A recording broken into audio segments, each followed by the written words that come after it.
boa tarde, né? Todos que estão aqui e todos que estão aí do outro lado.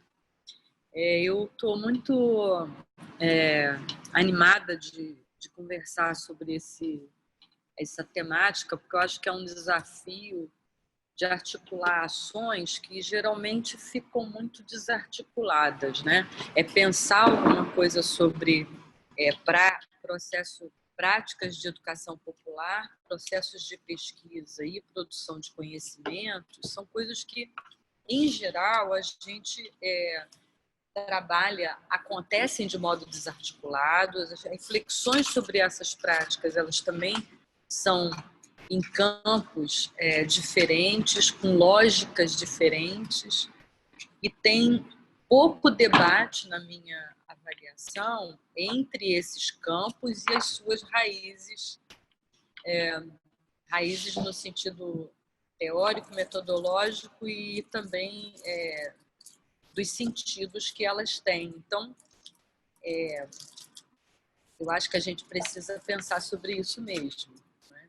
Mas, ao mesmo tempo, muito difícil, porque a gente está falando de coisas que não conversam, geralmente. Para falar disso, eu pensei em recuperar um pouco, até como Helena fez isso no painel anterior, ela foi falar do campo da educação popular, e eu não vou falar igual a Helena, né? Ela colocou de outra maneira, e aí já tentando agregar as coisas que foram discutidas no painel anterior. Mas eu acho que a gente também, de todo modo, tem que balizar de que educação popular e saúde é que a gente está falando. E aí eu queria resgatar uma reflexão do Eymar Vasconcelos, lá de 2001, que ele fala da educação popular e saúde como um desejo do conhecimento da vida, da pessoa do outro, de um outro popular que separa classes e vidas no Brasil. Eu achei isso, resgatar esse modo de pensar a educação popular, porque acaba juntando um pouco do que a gente foi falando, né? Antes, quando a gente pensava o que é esse popular. Eu acho que a gente pode falar... Continua? Né? Sim. Eu acho que também chamou lá dentro. Eu acho que a gente pode falar de muitos modos sobre o que a gente entende como educação popular e saúde, mas eu gosto de pensar, sem que a gente precise esgotar isso, eu gosto de pensar a educação popular e saúde principalmente como um campo de ação pedagógica e política. E, nesse sentido, eu trouxe mais um trecho do Eymar, do mesmo trabalho, e ele fala assim: educação popular e saúde busca trabalhar pedagogicamente o homem e os grupos envolvidos no processo de participação popular, fomentando formas coletivas de aprendizado e investigação, de modo que promova o crescimento da análise crítica sobre a realidade e o aperfeiçoamento das estratégias de luta e enfrentamento. Então, a gente está falando, trazendo essa ideia do Eymar, que é de um trabalho antigo, mas eu acho que resgata coisa que a gente estava falando hoje de outra maneira, né? É importante que, quando a gente está falando de educação popular e saúde, a gente está falando de práticas que têm como princípios, então, esse diálogo crítico e radical que a gente estava falando no painel anterior, a problematização, formas partilhadas de conhecimento, de construção de conhecimentos e saberes, busca por emancipação e ação política. Então, é um conjunto, né, de ação política de transformação social em favor de grupos marginalizados, subalternizados. Então, a gente está falando de um conjunto de coisas que junta o pedagógico e o político de uma maneira muito forte.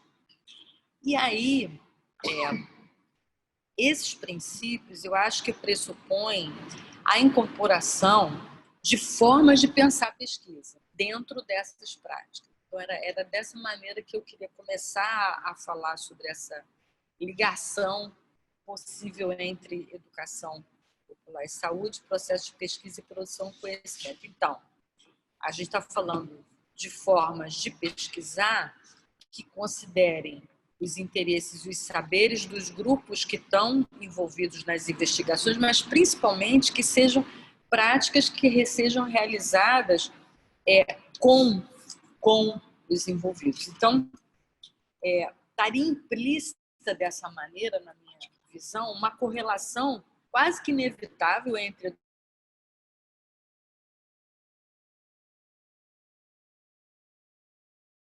a gente pensar popular e saúde como aquela perspectiva que inclui o pedagógico e pensar a pesquisa como parte desse pedagógico, né? Mas também a gente tem que ter essa clareza de que a gente está falando de coisas que têm abordagens muito diversas, né? Tem lógicas muito diversas. Mas voltando para pensar, a gente falou um pouco de como que a gente pode pensar essa educação popular. Eu acho que, nesse sentido, a gente pode pensar a prática pedagógica como um ato de pesquisar, como forma de criar saberes, conhecimentos, sentidos de vida, visões de mundo, ideologias de futuro, sensibilidades, socialidades. E aí eu estou trazendo o Carlos Rodrigues Brandão, né? E aí a gente junta uma prática com a outra, uma ideia de que esse sentido de pesquisa complementaria o que a gente entende como educação popular e saúde. Num trecho do livro História do Menino que Lia o Mundo, que o Carlos Rodrigues Brandão conta, né? Talvez muitos já tenham lido, é um livro muito bonito, né? Conta a história de Paulo Freire. Tem um trecho que eu acho que é bem legal e que fala disso que a gente está querendo falar agora, e fala assim: dentro de cada um de nós sempre cabe mais um saberzinho. Antes se pensava que tinha uma idade para aprender e depois outra em que a pessoa só servia para trabalhar ou para ter filhos, entre aspas. Mas hoje sabemos que se pode aprender por toda a vida. Eu sempre posso ser alguém melhor do que já sou. Eu sempre posso aprender com os outros, com os livros, com o mundo. Posso saber melhor o que já sei e eu sempre posso aprender de novo o que não sei.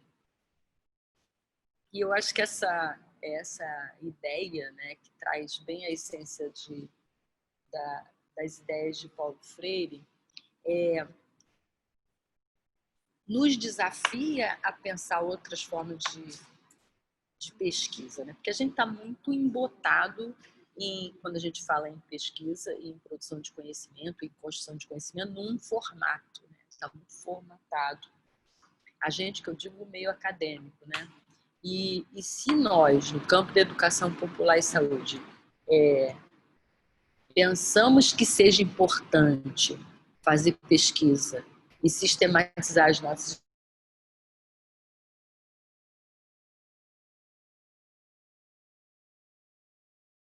experiências, tem que pensar de que lugar de pesquisas que a gente está falando. Então, pensando a diversidade de práticas e saberes que a gente tem presente na educação popular e saúde, porque aí a gente está falando de um campo muito grande, diversificado, né, híbrido, que como a gente estava discutindo desde o painel anterior sobre o que é popular, a gente continua discutindo isso desde sempre, não é? Porque muitos dos nossos companheiros e companheiras vão pensar esse popular de modo diferente também do que a gente falou aqui, né?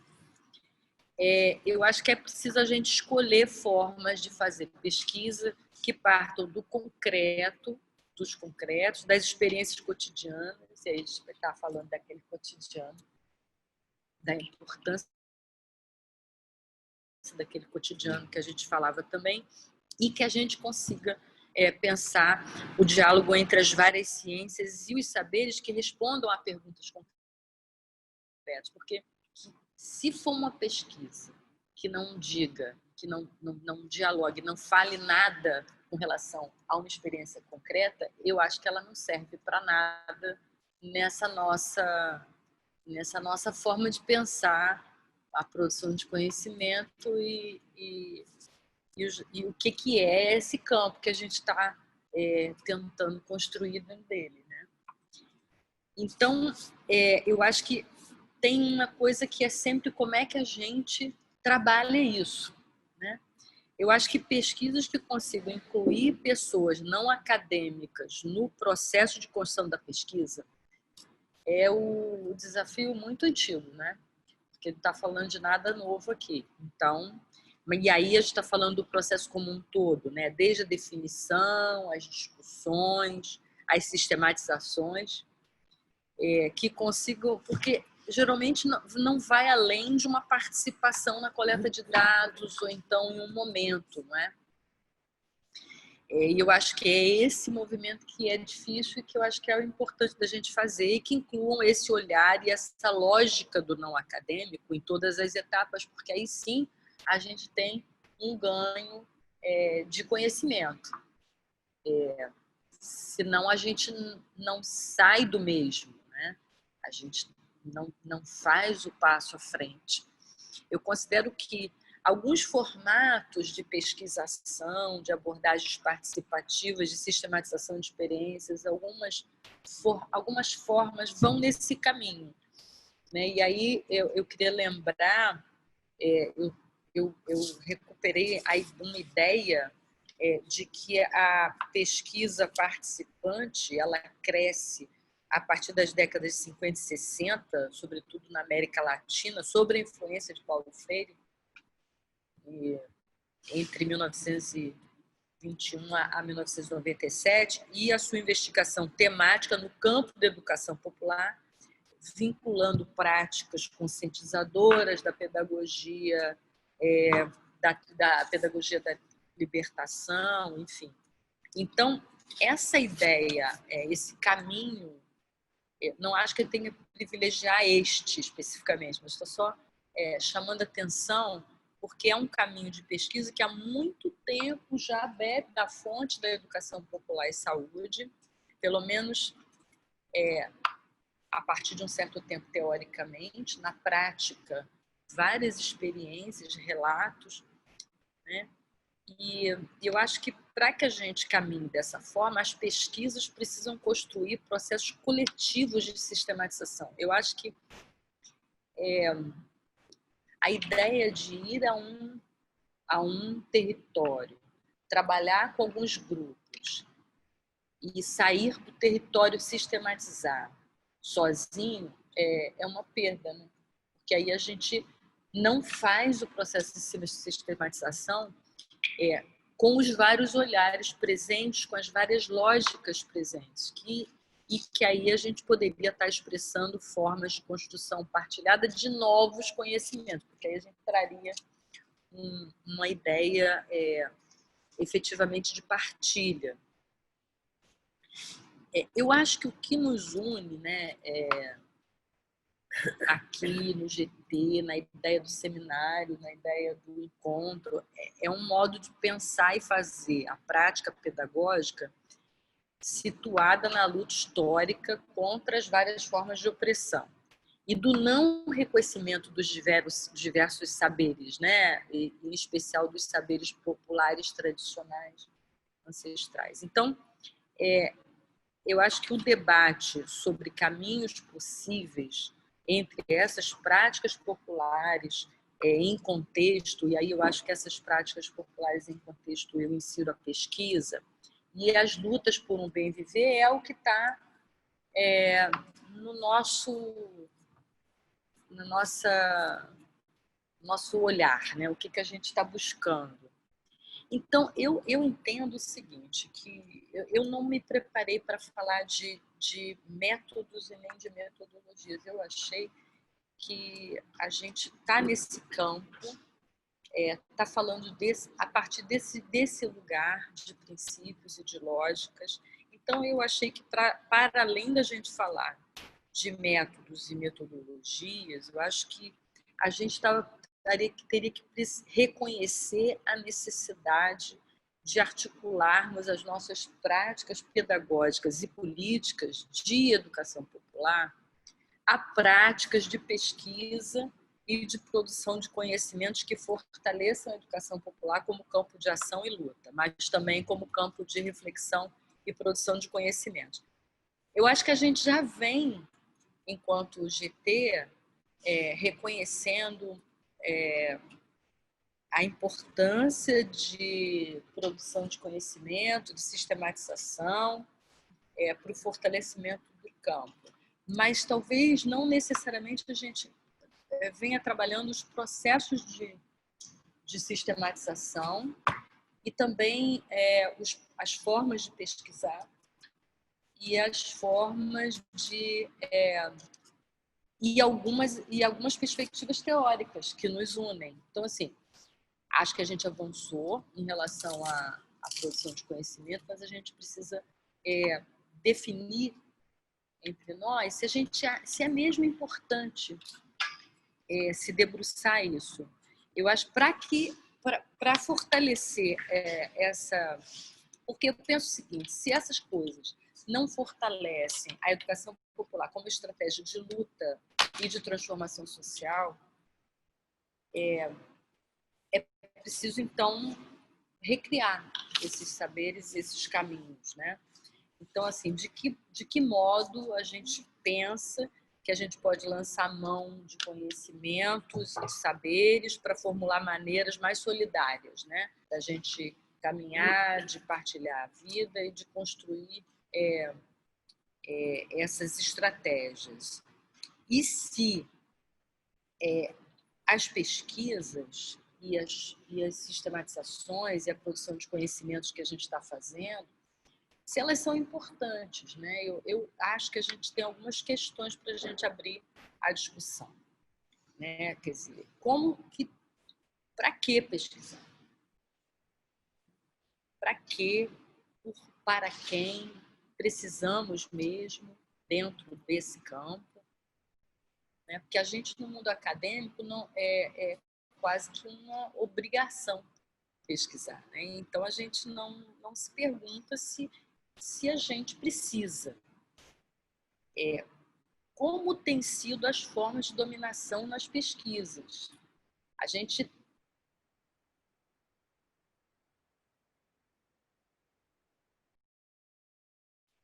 troca e a gente tem isso tudo refletido na pesquisa enquanto forma de produção de conhecimento. Como que têm sido construídas as nossas pesquisas? É outra pergunta que eu acho que a gente poderia abrir na nossa roda. Quer dizer, com que interesses? A partir de que demandas? Né? A gente costuma dizer que as pesquisas no formato participativo ou na proposta de pesquisação, elas partem de demandas e de interesses dos sujeitos com os quais a gente está trabalhando. Mas como é que tem sido isso, se a gente consegue construir isso? Que conhecimentos produzidos nas práticas de educação popular têm sido sistematizados? A gente tem algumas experiências de sistematização, né? O Pedro, o Grupo da Paraíba, tem uma produção grande, e outros grupos também. Os caras têm um mapeamento de experiências grande que foi feito, né? Mas a gente precisa pegar essas sistematizações e trabalhar com elas, né? Para a gente usar isso, né? O nosso produto ele fica parado se a gente não fizer ele circular e debater com ele. E por fim, eu pergunto assim, se os processos de pesquisa e produção de conhecimento da educação popular são importantes para a luta política. E como a gente está falando de uma prática pedagógica e política, me parece que se não tiver esse retorno, ele pode ser importante para outras coisas, mas não necessariamente para a luta política.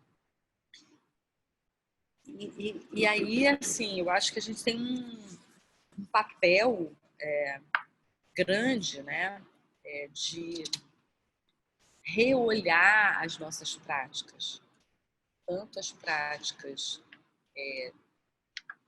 diretas, locais, com grupos, tanto as práticas de sistematização, quanto as práticas de formar a pesquisa, eu acho, de construir pesquisa. Eu acho que a gente tem que reolhar e identificar e que caminhos que elas estão seguindo. Porque como eu falava no início, a gente está falando de coisas que são que se a gente não estiver muito atento, a gente vai trabalhar dentro de um princípio, de uma lógica, para outro princípio e outra lógica, né? A gente tem esse dilema presente, todo mundo que está dentro que tem vida acadêmica vive esse conflito, né? A gente está aqui, mas ao mesmo tempo tem que dar dados para planilha da CAPES e não sei o quê, e a gente tem também que dar aula, mas a gente também tem que escrever, e escrever também não é em qualquer lugar que tem que escrever, porque tem um lugar que vale ponto, tem outro lugar que não vale ponto. Eu me lembro de alguns anos, de muitos anos atrás, a gente não estar preocupado com isso. A gente não se preocupava muito, assim, no nosso caso, assim, muito influenciados pela forma de trabalhar do Vala, né? Do próprio Eduardo, Stotz, Eymar. Eymar sempre esteve muito preocupado com sistematização em produtos organizados, né? Mas, assim, eu digo isso porque, assim, a gente está dentro de um mundo que tem essa lógica produtivista. Então, se a gente está falando de algo que está dentro dessa lógica, como é que a gente faz o equilíbrio disso? Eu acho que a gente tem conseguido caminhar, mas a gente não está sendo, talvez, muito claros, nem todos nós, alguns de nós são, mas nem todos nós muito claros, para que caminho a gente vai avançar em termos de produção de conhecimento e de pesquisa, né? E como é que a gente articula isso em rede, para que o que Reinaldo está fazendo no campo dele, para o que Verinha está fazendo no campo dela, o que Pedro já está produzindo, cada um de nós e outros parceiros de outros GTs e de outras redes, como é que a gente consegue identificar claramente o que nos une teórica e praticamente, e em termos de visão de mundo, e fortalecer isso e fazer o que o Reinaldo falou no texto dele, que eu estava relendo, de reinventar o Paulo Freire e os caminhos, né? Porque senão a gente não consegue sair do lugar, consegue sair, talvez em perspectiva metodológica, talvez em algum momento de deixar a história registrada, mas a gente tem uma tarefa de futuro, né? De presente e de futuro, de sistematização do passado, de reorganização dos passos do presente e de análise para futuro, para todos que tiverem aí avançarem mais, né? Eu não fiz uma longa fala, fiz uma fala curta, porque eu queria mesmo que a gente pudesse discutir. Não trouxe formatos também muito fechados de propostas, de caminhos para articular educação popular, pesquisa e extensão, olha o vício. E produção de conhecimento, que inclui a extensão, mas trouxe, assim, o que a gente não pode abrir mão, né? E essas perguntas finais aí, finais para abrir, na verdade, a nossa conversa. Eu acho que a gente tem que pensar se o que a gente está fazendo serve. E para que serve, né? Serve para a educação popular? Ou serve para quê na educação popular? e em que medida cada um de nós vai, qual a tarefa de cada um de nós nesse trabalho, né? Que está caminhando, mas que ainda tem muito a fazer. Sem inventar roda, né? Porque a gente está falando de processos que já tem muitas formas de fazer. A minha experiência, no momento, para finalizar, tem sido com a educação, e na pesquisa, tem sido com a pesquisação. Então, estou fazendo pesquisação com todos os desafios de fazer pesquisação dentro de uma universidade, em diálogo com o CNPq, com tudo isso. Mas eu achei que que era importante, para pensar princípios da educação popular em práticas na saúde, estou trabalhando num campo de saúde da família no Rio, enfim, com muitos problemas, muitas dificuldades, porque o Rio de Janeiro está já há algum tempo numa desconstrução da saúde da família, da atenção primária, então é muito difícil fazer isso. As pessoas estão sendo despedidas, estão destruindo mesmo a estrutura, né, da atenção básica no Brasil, mas no Rio está a gente tem exponencial 3, né? Exatamente. Então, a minha tentativa é essa. Acho que a gente tem um caminho que eu acho que a gente tem que radicalizar também nesse processo. Se a gente está falando de radicalizar no que a gente, como que a gente caminha na perspectiva da educação popular, eu acho que tem que radicalizar também na perspectiva da produção de conhecimento inspirada e trabalhada no campo da educação popular. E aí não vai ter um jeito só de fazer. Eu acho que a gente não pode se fechar a formas de fazer, né? Porque alguns contextos vão permitir um caminho e outros não. Agora, alguns princípios são fundamentais. Esse fazer com o outro é fundamental. Na minha avaliação, fazer com o outro e sistematizar com o outro. Que a gente tem feito pouco isso. Sistematização coletiva. Porque como a Sônia e a Helena não estavam ontem, e acredito que aí no percurso longo que fizeram, não tiveram tempo de Deus. Aí a gente falou coisas, né? Não, é que eu acho que ontem vieram alguns questionamentos que vão no sentido de colocar, vamos dizer assim, pimenta na panela do que você já trouxe, né? O Zé Ivo, ele vou dizer do que eu me lembro do que ele disse, né? Claro que aqui os outros companheiros que aqui estavam vão poder dizer de outras coisas. Mas ele trouxe muito uma reflexão crítica sobre muitas coisas que você também já trouxe, sobre esse formato acadêmico, né? Que condiciona a produção de processos de pesquisa, as normas do CNPq, as normas da CAPES, né? E aí ele falava de que tem uma linha de produção de um conhecimento experimental, de produção de um conhecimento com perspectiva funcionalista, de produção de um conhecimento numa visão de resultados, né? De produção de resultados. E aí ele colocava o desafio que a gente se encontra hoje, de se a gente segue as formas para poder acessar os editais, ou se a gente ousa fazer coisas que partam disso tudo que você nos trouxe, né? E aí eu fiz alguns questionamentos que eram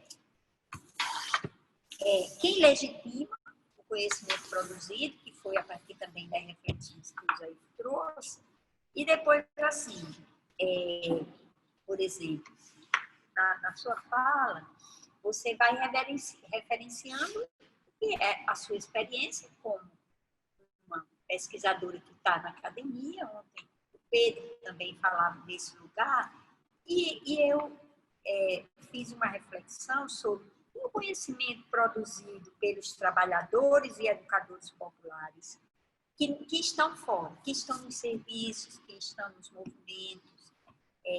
Como a gente, quer dizer, não é que esses conhecimentos não estão sendo produzidos, eles não estão sendo produzidos nesses formatos, né? Ou, muitas vezes, o que estão sendo produzidos num diálogo de formatos, eles não têm visibilidade. Por exemplo, eu tenho estado muito envolvida com a orientação do pessoal que sai das residências, tanto as de medicina de família como as de profissionais, e nesses processos de especialização. Por exemplo, esse processo que a gente fez no ano passado, a gente apostou na ideia de sistematização de experiência.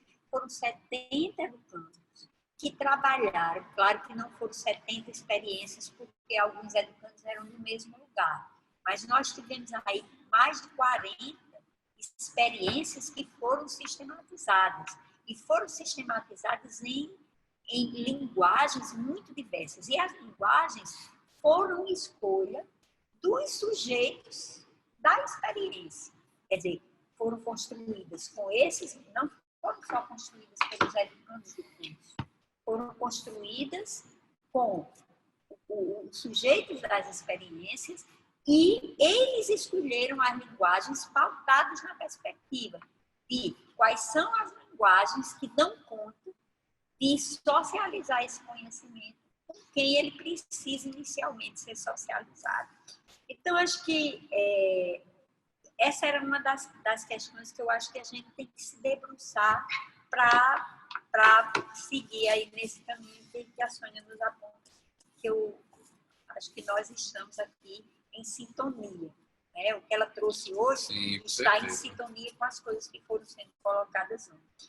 Agora, por outro lado, eu acho que nós temos, enquanto sujeitos que estamos estudando a educação popular, temos investido pouco no estudo das experiências de produção de conhecimento e de pesquisa que a gente tem construído na América Latina com os nossos referenciais latino-americanos, né? Então, você tem aí, né, no campo da filosofia, a produção do Céu, no campo da sociologia, a produção do Fausto-Borda, com a ideia da investigação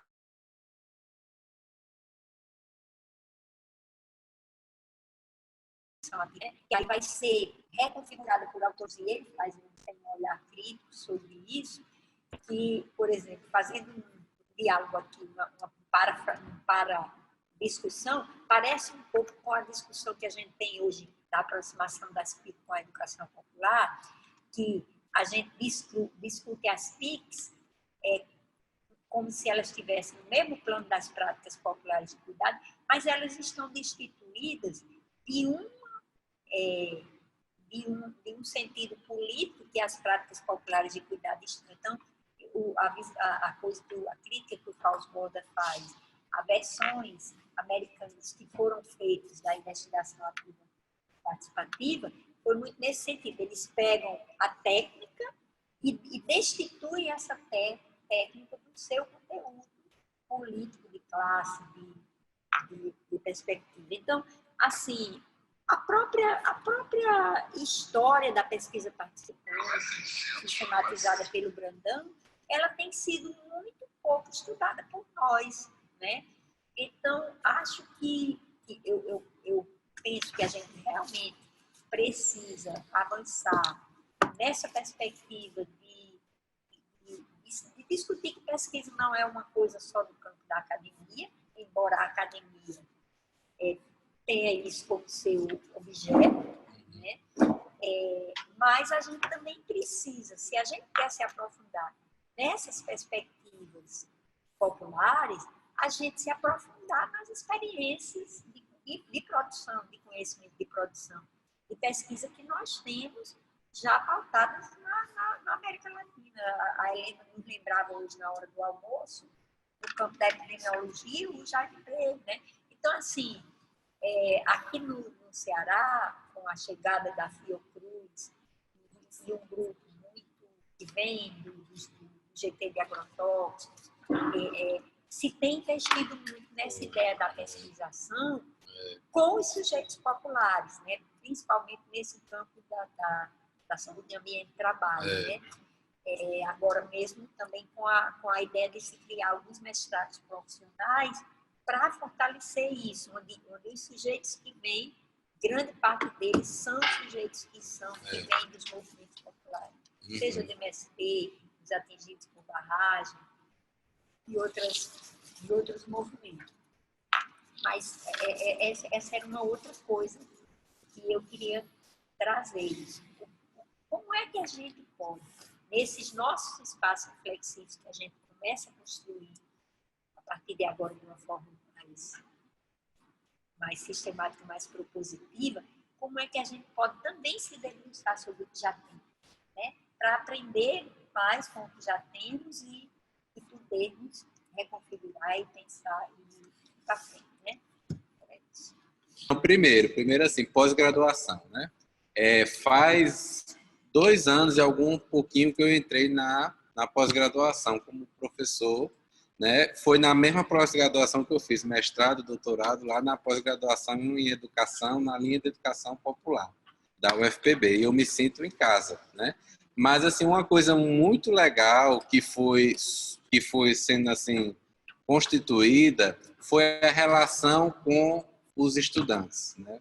Assim, eu acho que o melhor da pós-graduação, sabe, não é publicação, não é banca, é a relação que a gente estabelece com os estudantes da pós-graduação.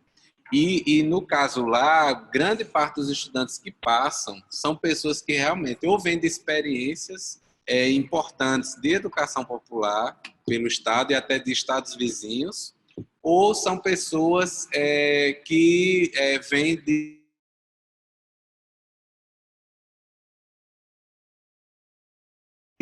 ali, né? E nenhuma pesquisa que é feita lá vem do nada. Assim, tem uma.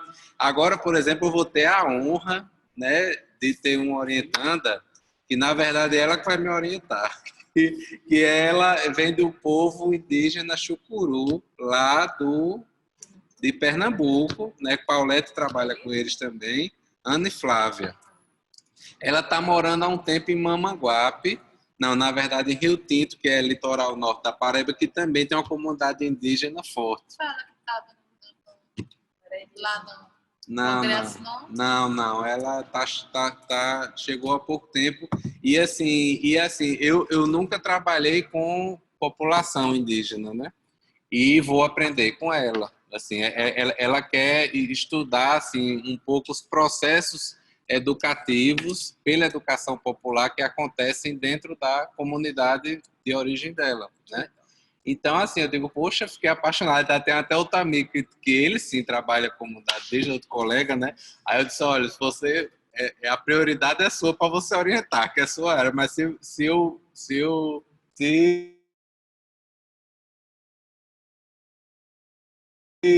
orientandos vão para a participação do grupo de pesquisa, e lá a gente tem um grupo de pesquisa em extensão popular, que foi fundado por Zé Neto, já vai fazer 21 anos agora o grupo, e eu estou na coordenação do grupo também há uns 5 anos, e aí no grupo a gente cria o Kival, e o grupo dela lá, né, já conceitou de comunidade de trabalho. E é muito legal, porque aí a gente, cada uma tem os seus processos de pesquisa, os seus que eu digo assim, aquele que você está mais na ponta de lança, né? Mas nunca é sozinho, evidentemente.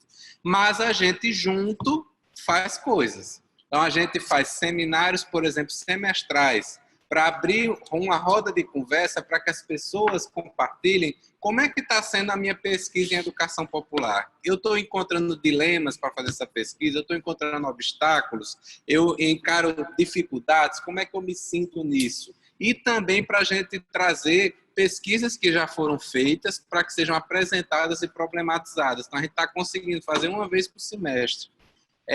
Fazemos o Seminário Nacional de Pesquisa e Extensão Popular, que a boa parte aqui de vocês já esteve lá com a gente, e estamos fazendo uma coleção de história de educadores e educadoras populares da Paraíba. A gente já entrevistou 16 pessoas para sistematizar um pouco da trajetória deles e delas e registrar isso num livro e em outros produtos. Por exemplo, a gente está começando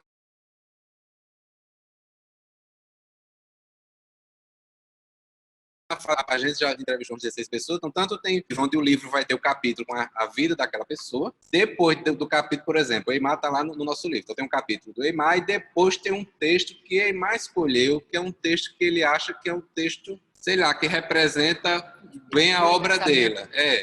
Zé Neto, tem o texto de Zé Neto, tem o texto da vida dele e depois tem um que ele escolheu. Então a gente está gostando muito do exercício. Agora esse exercício é possível em comunidade, em coletivo. E aí cada um e cada uma tem as suas pesquisas, mas a gente se junta para pesquisar também coletivamente.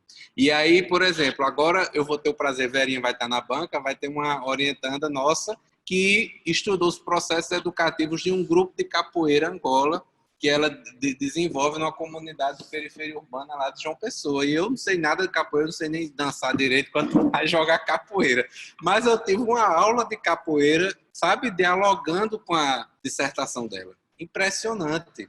Ela fez uma sistematização realmente, eu digo assim, rica, de quem está ali no olho do furacão, dentro daquele processo. Ela conseguiu descrever os processos educativos da capoeira que passam por racionalidades e formas da gente de pensar e de fazer que vão longe, por exemplo, das que eu estava acostumado, né?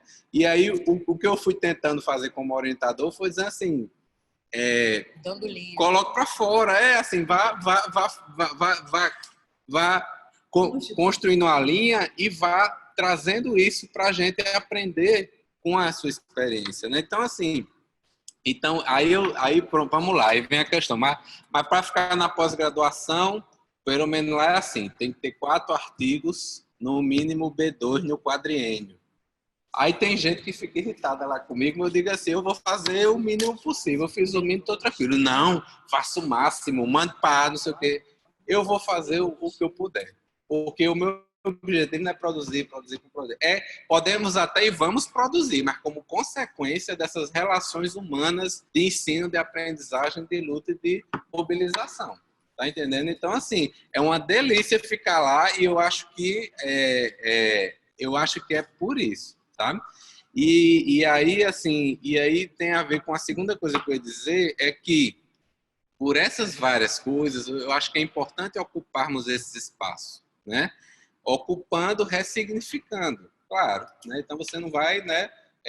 Por exemplo, as aulas lá eu aprendi isso com o Alder, com o Zé Neto, com o Eimar, com outras pessoas que passaram pela pós lá, um deles, Val, eu sei que faz isso em São Carlos, acho que vocês também fazem, trazer os movimentos e as práticas para a sala de aula, dentro da pós-graduação, e também sair de sala de aula e ir lá.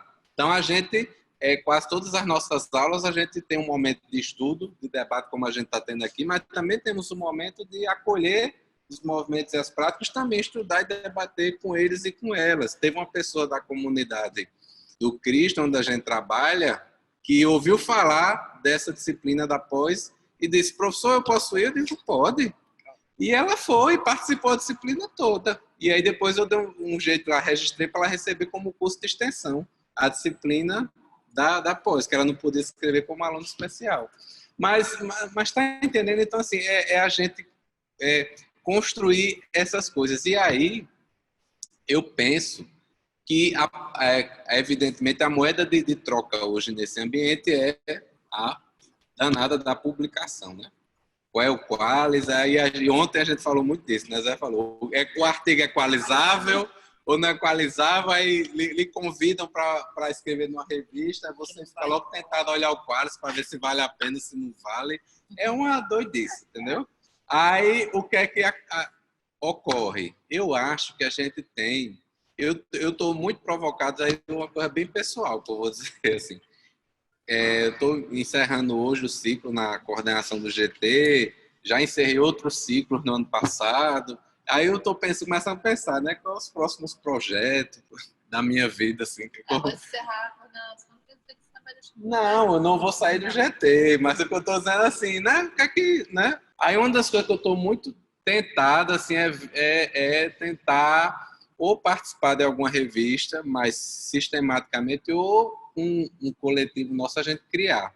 E, assim, em que sentido? Para que a gente possa ter uma revista que, tipo assim, se ela tente fazer o limite de acolher o máximo possível de outras linguagens, de outras formas de você escrever, de você, né, construir dentro das normas, né, da CAPES ou dentro daquilo que é valorizado. Porque é possível você ir até o limite. Eu vejo as revistas novas que criam um bocado de regra e quando você vai olhar, não é...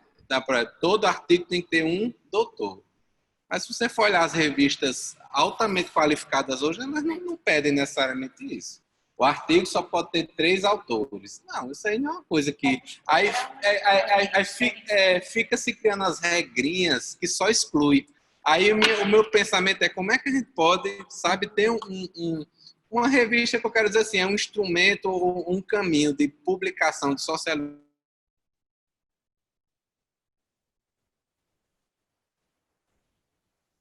a inclusão e aumenta jogar o jogo lá, não porque a gente quer entrar nessa pilha, mas é porque esses espaços são importantes da gente ocupar. De repente, se alguns de nós não está no espaço da pós-graduação, de repente alguns estudantes não vão conseguir acessar a própria pós, entendeu? E aí eu acho que a gente deveria ir pensando nisso. Eu vejo uma revista como essa que a gente fez a parceria, né? De educação popular, da UFU, né? Extremamente aberta, ela tem um quadro especialmente para educação bom, B2, e ela é muito flexível, né? E aí, para a saúde coletiva, nós temos que fazer uma reflexão. A gente tem revistas muito boas, mas quando você vai ver o quadro da revista, é B2, B3, Interface, se eu não me engano, é B2, né? Uma revista muito boa. Mas o que eu quero dizer assim, a saúde coletiva a gente quer ser mais rigoroso do que o rigor do rigor do rigor. Porque você não viu a enfermagem ainda. Pronto, entendeu? Então, assim, e às vezes, mesmo em revistas tecnicamente mais abertas, como a própria Interface, às vezes nós temos muita dificuldade de conseguir publicar, porque, pelo amor de Deus, é um rigor. E aí, assim, E agora tem que pagar. Então, assim, eu procuro sempre seguir um princípio ético, assim, quando eu vou revisar um artigo desse. Eu vou mentalizando assim, eu vou fazer o possível para não recusar. Não quer dizer que não tem crítica, não. Mas qual é a ideia? É dizer, olha, tem aqui uma série de sugestões, exatamente, para que a gente continue o processo editorial. E não dizer assim, não, aqui tem muita coisa para mudar, então já tem que recusar. Mas isso é uma forma de você, enquanto parecerista, se colocar no sentido de contribuição. Né? Exatamente. Não de competição. Exato. Isso tem muito, exato, Então, gente, assim, na verdade, eu desabafei várias né, reflexões e assim, mas muito obrigado, Sônia, por trazer essas reflexões. Eu acho que a Natália falou uma coisa importante, que a gente deve pensar numa coisa que me move muito. Então, assim, como é que a gente faz a articulação da pesquisa com a extensão? E a extensão, estou dizendo, não só a extensão universitária, a extensão como o nosso mergulho na realidade, a nossa convivência com o nosso trabalho social. Então, como é que a pesquisa não é só uma coisa a mais que eu vou fazer, não, ela é algo que eu faço também a partir da minha convivência, do meu cotidiano, do meu trabalho. Alguém ligou... Foi o Ribamar, pronto, já desliguei. Bem-vindo, então, uma nova pessoa que conhece, José Ribamar Barros. Quando puder, Ribamar, se apresenta aí para a gente.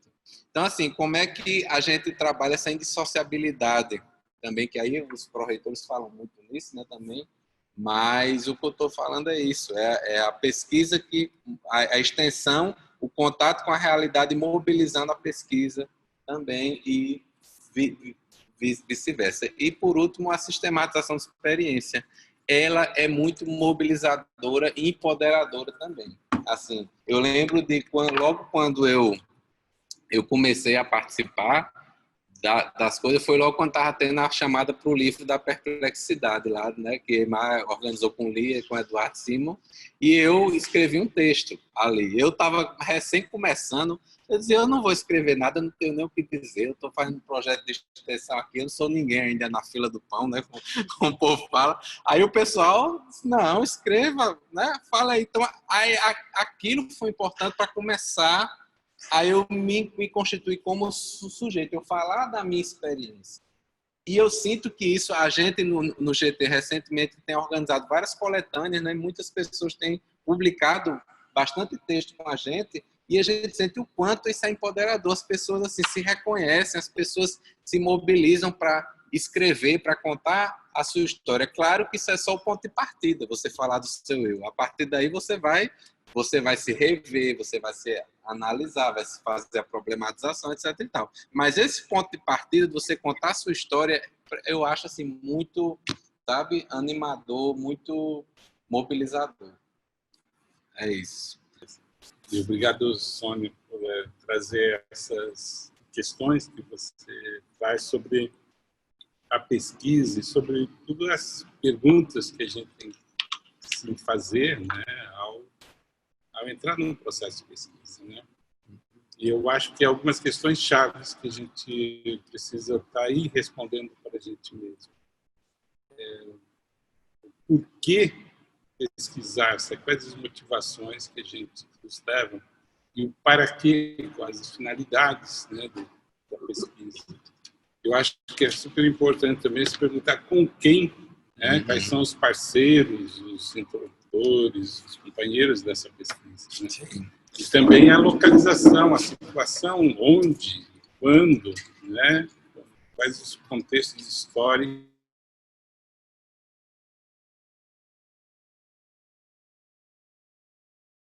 que a gente está trabalhando. E aí vem também a lógica, o como, né?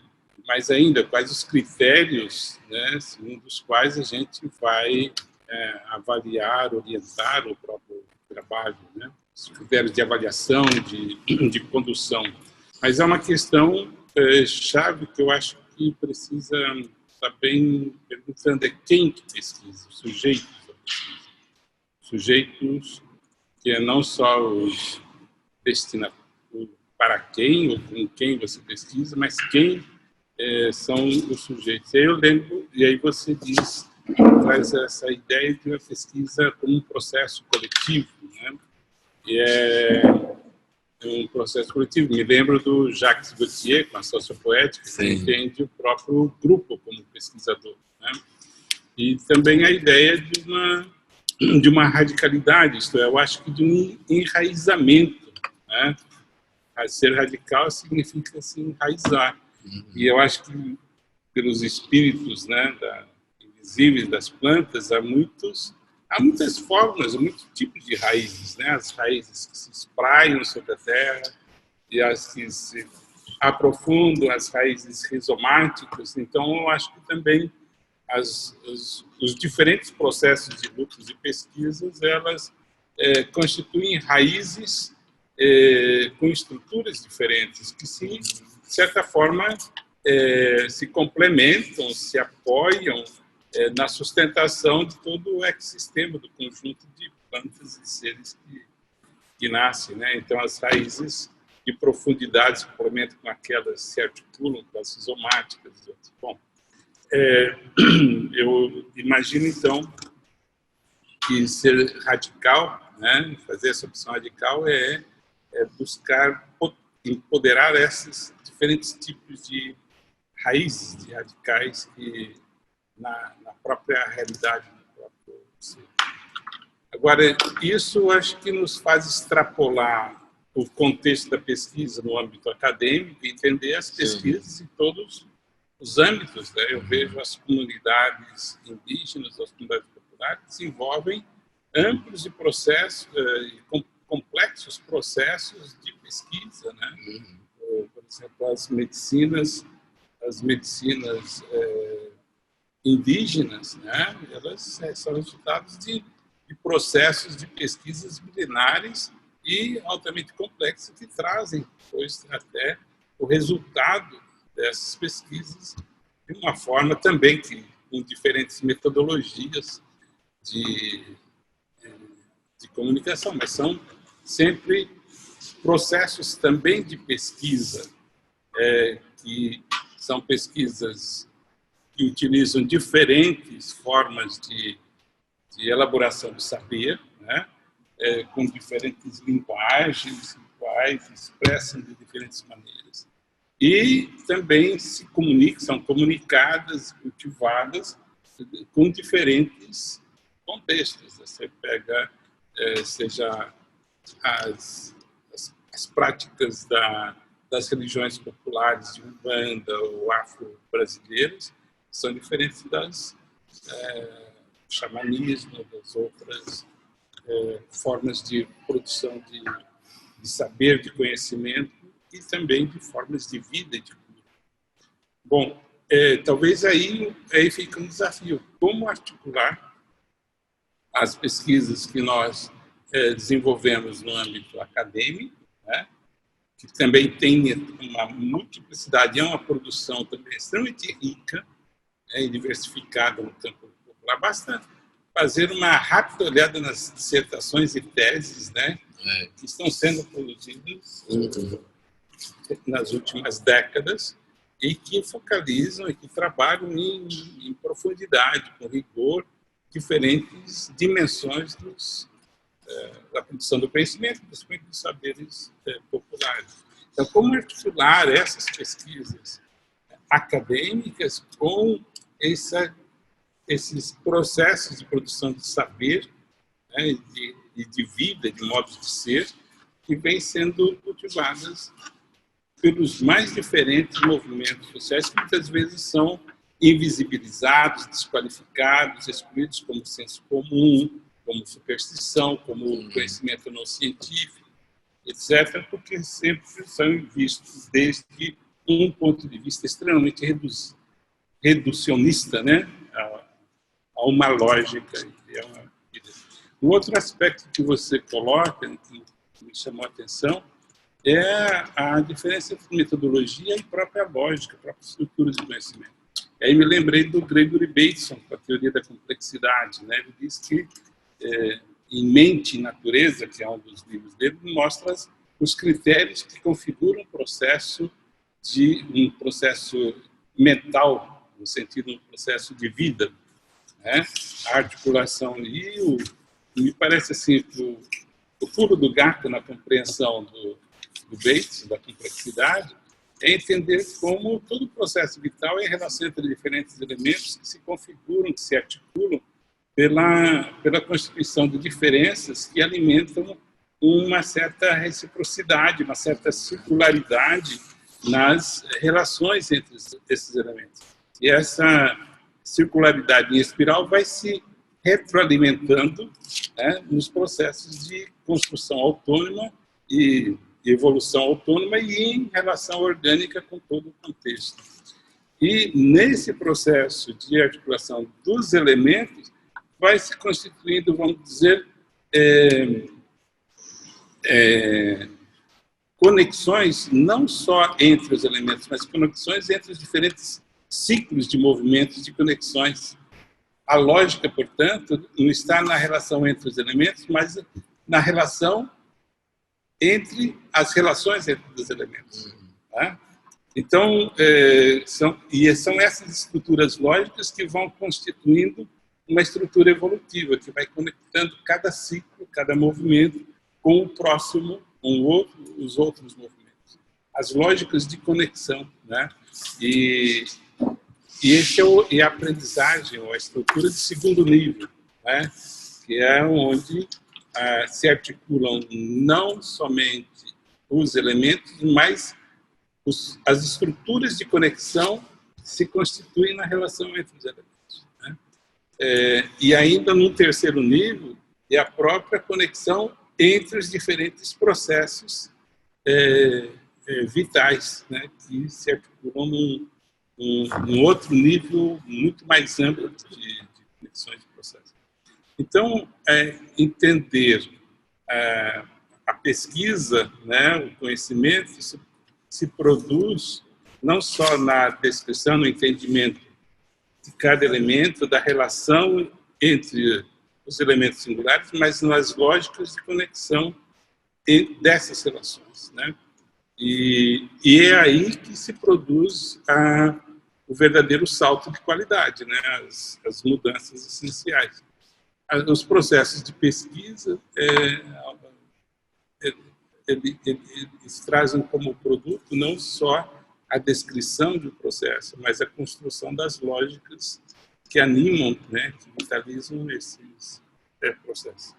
Bom, são algumas reflexões, mas só para concluir, assim, eu queria repetir um pouquinho o que parafraseando Acosta, que é um pesquisador aimara, do bem viver, ele diz assim: o mercado é um ótimo servo, mas um péssimo senhor, né? No sentido que se a gente pode se utilizar de todas as relações econômicas para sustentar processos de vida, de articulação, de vida em comunidade, enfim, toda a vida que existe. Mas viver em função do mercado, né, é como criar processos de sujeição. E eu diria para nós, acadêmicos, né, no mundo da academia, a mesma coisa vale para CAPES e CNPq. São ótimos servos, mas são péssimos senhores. Ou seja, se eu for produzir em função dos critérios da CAPES e da CNPq, a gente entra num processo de sujeição que esteriliza, né, que sujeita, né, todo o nosso processo de vida, de vitalidade, e encarcera ele em critérios que impedem a sua vitalização, a sua comunicação, a sua vitalidade.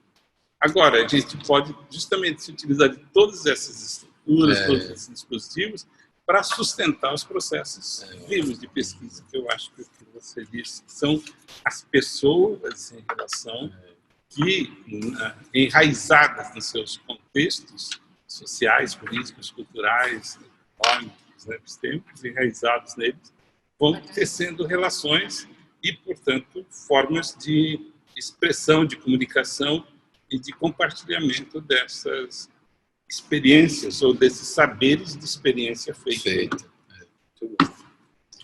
Eu acho que a gente reafirmou, né? Acho que nessa sessão algumas questões fundamentais. Eu acho que quando Verinha traz, né, ressalta, né, a questão de que existem muitos conhecimentos que estão sendo produzidos por trabalhadores e a gente nem sempre consegue incorporar isso na perspectiva tradicional, né, acadêmica.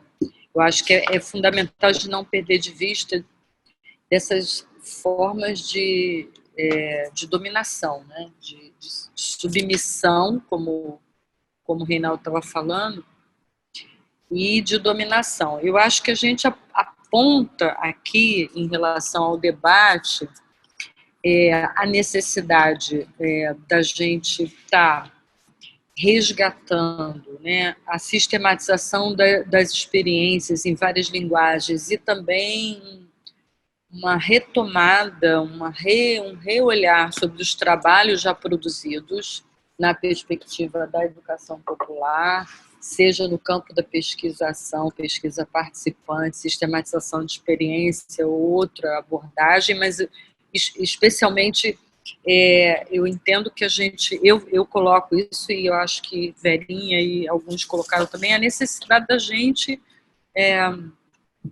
olhar para os trabalhos, identificar um pouco na ideia que Reinaldo traz, que conexões estão colocadas, que perspectivas estão colocadas. Eu costumo preocupar, assim, qual é o quadro, né, teórico conceitual que está fundamentando e que está nos unindo, e o que a gente consegue perceber em que conexão que esses trabalhos podem estar identificados. Eu acho que é um exercício para o GT. A gente já tinha colocado uma ideia parecida com essa na nossa proposta de pesquisa, né? Mas eu acho que ela tem que ser alimentada, né, com essas ideias que surgiram aqui. A outra coisa que eu acho que foi recolocada, né, tanto por alguém que participou à distância quanto pelo Pedro, eu falei pouco disso, mas isso é fundamental, que é a articulação. Não é só uma articulação da pesquisa com a extensão, né? Eu acho que é mais, né? Eu acho que a experiência que você traz é a extensão como parte da pesquisa. É mais do que uma articulação entre uma coisa e outra, porque quando a gente pensa que a extensão ela é muito fundante, né, dentro do nosso campo, ela não é uma outra coisa, né? Ela é parte da coisa. E quando eu falei antes da pesquisa como prática pedagógica, então a gente estaria falando de coisas que estão necessariamente interligadas na sua constituição e não simplesmente numa articulação. Então, acho que isso daí é uma síntese importante. Tem uma coisa que você falou que eu acho que quando você fala é porque já está na tua proposta, que é a ideia de uma revista, né?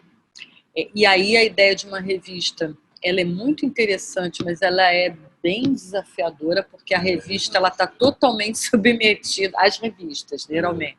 Então, quase que para elas existirem, elas têm que estar submetidas a critérios draconianos. Então, assim, né, você estava falando que no programa que você está tem que ser publicação em B2. No programa no nosso B2. Tem que ser em A2, no mínimo. Então, assim, cada... Aí não é simples, mas eu acho que na linha do que é possível, existem algumas experiências que são possíveis e a gente poderia pensar nisso. Eu acho que seria uma coisa... Poderíamos até tentar isso com o apoio da Abrasco, por que não? Né? Enquanto GT. Ninguém também fala sobre isso, não sei. E mudar a regra, né, do jogo. A gente tem que ocupar também alguns espaços. Para mudar. Para poder... Exatamente. Sei, é difícil, mas é uma tentativa, né? Como a gente vai incluir existindo, né, dentro desse formato. Mas por que a gente também não tem que mudar? E mudar isso? Por que tem que ser dessa forma? Também acho. E eu acho que a gente está aqui hoje e discutindo nesse campo porque a gente acha que é possível. Né? Senão a gente não estaria aqui. Eu acho que é isso.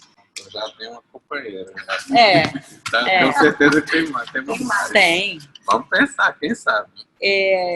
Eu acho que é isso. A gente... eu acho que as questões, né, que eu trouxe eram questões para a gente ir discutindo, né? Não necessariamente é para a gente discutir tudo aqui, nem era possível. E aí eu acho que tem que agregar isso como esse desafio, né, que o Reinaldo traz no final, que é como a gente articula essas pesquisas todas desenvolvidas no mundo acadêmico e os trabalhos, e as pesquisas e os processos de produção, e de saber, e de sistematização que estão acontecendo na vida, né? Porque se a gente também não fizer esse exercício, a gente perde sentido enquanto grupo, né? GT, enquanto grupo da educação popular, que está interessado em sistematizar nesse campo, né? Pode ser um outro grupo qualquer, não esse necessariamente.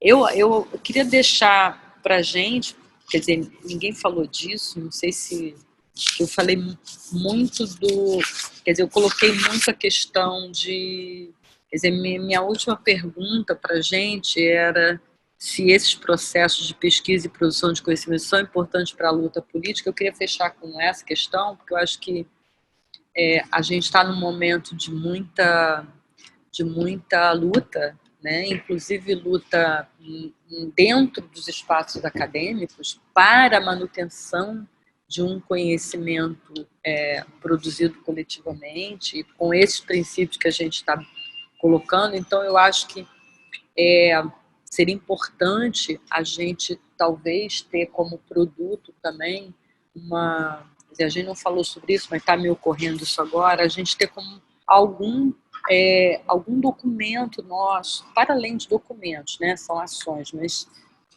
tirar um produto do nosso seminário nessa linha para divulgar e para chamar para essas questões, né, e deixar deixar marcada essa posição, né? Essa posição de que a gente acha de como é importante pensar e produzir nesse caminho de partilha, mas também de luta, mas também de tentativa de superação desses limites dado pelo mundo acadêmico e pela conjuntura que a gente está vivendo, né? Eu queria deixar essa proposta também para o nosso grupo. Deixa eu só me lembrei de uma coisa a dizer para vocês, recentemente, processo de sistematização, né? A gente tem de ajudar a Dona Palmira, nossa querida, livro dela, né? E aí a história foi um pouco assim, no Congresso de Cuiabá de Ciências Sociais, antes do João Pessoa, né, em 2016, ela conversando comigo, com o Eimar e com um estudante, o estudante do projeto de extensão nosso, que estava trabalhando com ela na comunidade, e naquela época a gente estava fazendo um curso de educação popular no assentamento dela, e aí ela dizendo, olha, eu tenho muita coisa escrita, né? Eu tenho um livro que eu escrevi à mão, com todo o saber que eu tenho das plantas, para que serve todas as plantas ao longo da minha vida que eu fui aprendendo. Eu fiz um livro de A a Z, as plantas de A a Z. E eu queria publicar esse livro. Aí a gente disse, não. Aí eu virei assim, eu já estava começando a discutir com Iris. Hoje ela, inclusive, já até passou para a professora substituta lá na universidade, Iris Abelho. Aí eu disse, ele estava pensando no próprio TCC dela, né, o que ia ser. Eu disse, Iris, por que tu não ajuda a Palmira, vocês duas juntas se debruçam sobre esse material dela? Que estava no Congresso que fez homenagem, ela fez homenagem à Palmira lá. Aí eu disse, por que a gente não faz o teu TCC isso? Ela disse, agora. Aí ela foi para o assentamento, foi para a Palmira, pegou, ela disse, os papéis amarelos, tudo que Palmira tinha guardado. E aí ela foi compondo junto com Palmira, o que é que a senhora quer, como é que é a ordem, como é que vai ser. Aí eu disse, olha, pois vamos também gravar a história de Palmira. Sentamos, conversamos, aí vai ter uns capítulos que ela contando a história dela. Aí a gente foi terminando o livro, aí foi a coisa tomando forma, aí eu conversando com Iris, eu digo, Iris, vamos sentar com Palmira e ver o que é que ela acha dessas coisas todinhas. Tudo bem, ela contou a história dela, ela botou o AZ das plantas. Agora eu quero saber o que é, para Palmira, o que é educação popular. Para Palmira, o que é saúde. Para Palmira, o que é cuidar de saúde. Então, ela filosofando sobre as coisas, aí a gente gravou. Aí também colocamos lá, entendeu? Então, assim, aí conseguimos, ano passado, né, a gente sistematizou o livro, Eimar fez o prefácio, que ele convive com ela já há muito tempo,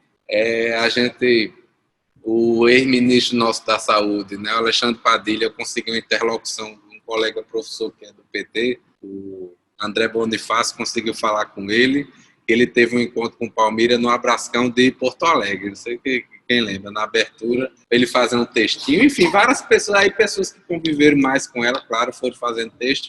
Aí eu sei que quando foi ficando pronta, ela comemorou os 80 anos dela, agora em dezembro, e aí ela já combinou comigo antes, Pedro, olha, quando é que sai meu livro?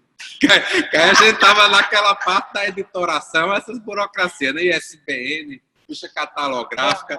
Aí ela disse, dá para sair pro meu aniversário em dezembro? Eu digo, dá. Só não vai sair impresso ainda, porque nós vamos atrás de dinheiro para imprimir. Mas sair ele na internet, assim, digitalizado, sai. e todo mundo vê no mundo todo. Aí ela pode ser. Aí, rapaz, gente, aí a gente foi pro assentamento dela em dezembro, sabe? Ela fez uma festa lá de aniversário, ela e a família toda fizeram um barracão assim, fizeram uma mesa, chamaram as pessoas importantes na trajetória dela para falar. Teve feijoada, teve marisco, quando as filhas dela moram na beira da praia, levou marisco. Teve caju, colhido lá na hora. Olha, assim, foi uma festa, uma delícia. E um processo de produção de conhecimento. Não está entendendo? Assim, então, assim, foi de uma felicidade imensa, né? E aí eu acho que essa foi uma experiência muito legal que a gente viveu, né, recentemente, que mostra isso. E agora sempre a gente com muito cuidado, entendeu? Com muito cuidado em todos os processos dela ser autora. Claro que ela não, vamos dizer, né? Ela não domina nem precisa dominar essa linguagem acadêmica, não sei o quê. Mas para, né, ficar tudo bonitinho, a gente tinha, né, que fazer algumas coisas, ISBN, não sei o quê. Mas tudo ela participou. A capa, aí a moça foi uma versão da capa, aí a gente mandou. Ela, não gostei dessa foto não, que eu tô parecendo sem dente. eu tô muito vendo essa foto. Aí vamos trocar as fotos. Aí ela, essa eu gostei. Aí a gente muda tudo mais. Aí para terminar a história, eu digo, olha, Palmira é tão energizada que isso vai dar certo, porque o lançamento era no sábado e até a quinta-feira não tinha saído ainda o ISBN. Claro que a gente faria festa de todo jeito, porque o livro já estava diagramado, só faltava mesmo o carimbo da Biblioteca Nacional. Aí disse, quer ver que Palmira é tão energizada que esse negócio sai amanhã, na sexta-feira, sexta-feira, no tempo recorde, porque a gente foi e voltou, enfim, saiu o ISBN. Aí são essas coisas que dão prazer, e agora sim, a gente está num processo parecido, só que é um pouco mais dolorido que a nossa mestra Eulina, né, que a gente perdeu, assim, foi para outro plano no ano passado, de modo muito rápido. A gente comunitária de saúde, terapeuta comunitária, educadora popular, e ela também queria isso, ela queria que o interesse Palmira todo desde o início era, eu quero deixar minha história para as próximas gerações, que fique registrado, né? E Eulina, no processo dela, foi muito rápido, mas a gente conseguiu conversar em alguns momentos.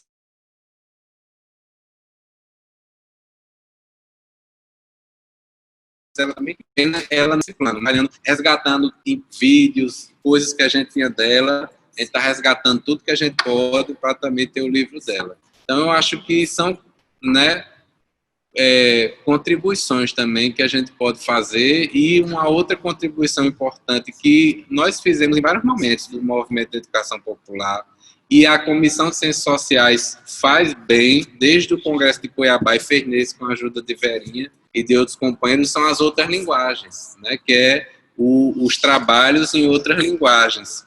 E aí, principalmente para a gente trazer o conhecimento dos movimentos populares, dos trabalhadores também, né, como Verinha falou, isso ajuda muito. Evidentemente que a gente tem que dizer o seguinte, se o movimento social quer fazer na linguagem, quer, por exemplo, entrar no mestrado, alguém de movimento, no doutorado e essa seara, vamos lá, né? Mas se também o jeito que a pessoa quer é através de um vídeo, de uma poesia, de uma foto, de uma música, de um poema, de um repente, que seja também, né? E aí é muito legal que a Brasco está também acolhendo isso. Começou pelas ciências sociais, a gente também teve experiências assim, e no Abrascão, no último Abrascão teve essa sessão, né, de ampliando linguagens. Tomara que no próximo seja ainda ampliado mais ainda. Nós tivemos nesse final de ano a filtro daquele curso que a gente fez, e a gente não tinha o recurso para fazer os encontros, né? Os encontros regionais, que o pessoal se virou localmente, se organizou, e o encontro interestadual. E aí a Fiocruz estava promovendo um encontro que era de ciência e inovação em saúde, né? E aí a gente queria trazer as experiências que foram sistematizadas. Uhum. E eu, escutando a história da Palmira, eu me lembrei da história da Maninha. Maninha é uma pescadora, liderança do movimento de pescadoras artesanais, né? E aí a Maninha, a sistematização que ela fez ela como educanda, né? Mas ela com o conjunto das pescadoras da comunidade de Jardim, lá em Fortim, elas sistematizaram a luta das pescadoras para a inclusão das doenças, dos problemas que as pescadoras sofrem do ponto de vista osteomuscular, osteoarticular, como doença ocupacional.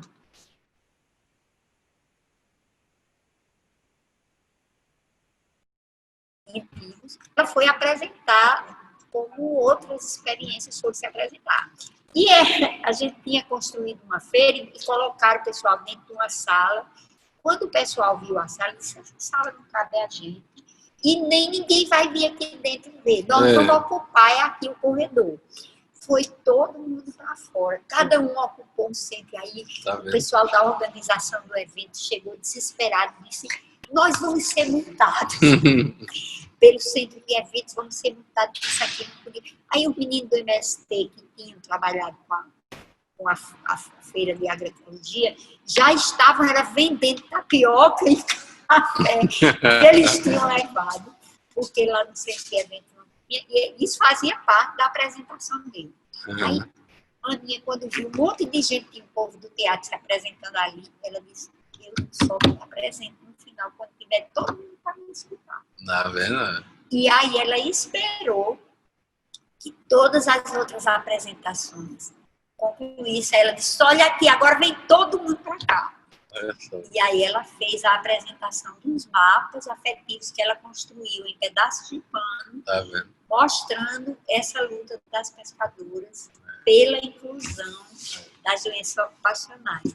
E eu achei muito interessante de como, quer dizer, ela podia ter trabalhado muitas outras coisas, mas de como ela fez o link da luta delas, mulheres pescadoras, com a discussão da saúde. Então, como ela se inseriu nessa questão e disse assim: olha, nós queremos colocar a nossa questão aqui enquanto saúde, né? E foi muito interessante. Todo mundo foi para lá. Ela foi a pessoa mais escutada de todos. Muito bom. São as estratégias de resistência que o povo do movimento popular sabe fazer. É isso aí. Quem mais gostaria, assim, para ir fechando, porque aí a gente vai para as avaliações já já.